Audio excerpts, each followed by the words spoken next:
How's it going, everybody? Welcome back to VoroMotors. I'm AJ Hart, here today with some exciting news.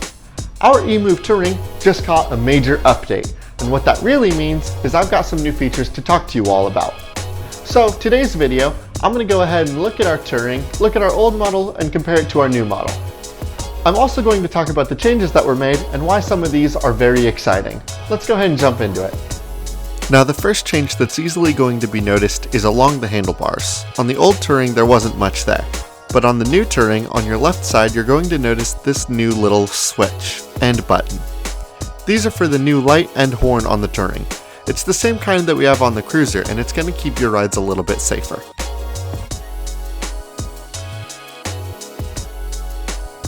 Going down, you'll notice that the cabling is also different. This is because now the Touring has a plug-and-play throttle. This means that much like the Cruiser, you can swap it out for other throttles. Going down, you'll see that the folding mechanism on the old Touring had this solid plate in the front. While this was a totally practical solution, the issue was that sometimes you would wear away the pad and it would lead to a lot of stem play. Our solution was to replace that steel plate with a rubber rod. The rubber rod is going to slow down how much play you have in the handlebars, because you can adjust it with these two screws down here on the bottom. This does mean that it's something that you're going to have to maintain, but it will keep your rides safer in the long run. The final big change is that we elongated our deck by about an inch. Not only does this give you more stability and more room on the deck, but there's also two other bonuses. The first is that on the old Touring, you would notice this bulging around the front because of all the wiring and controllers that were hidden right here at the front of the scooter. But thanks to the added deck length, there's going to be room on the inside for all of the wirings without any issues.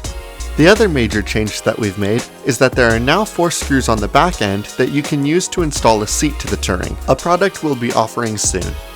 And those are all the changes that we were able to make to our Emove Touring. They're all pretty small changes, but they add up to make something really worthwhile that I felt was worth, coming in and talking to you all about. If these changes seem like things that you really were asking for, that's because it is. All of these changes were things that we made to our scooter based on the input from our riders. It's thanks to your thoughtful criticisms that we were able to improve our product. And that goes for this channel too. If you have any ideas for videos you'd like to see or any notes for videos going forward, go ahead and drop those into the comments down below. We as a company are always going to get better thanks to your input. As always, thank you all so much for watching. I hope that this video helps you, and I hope that you enjoy your ride.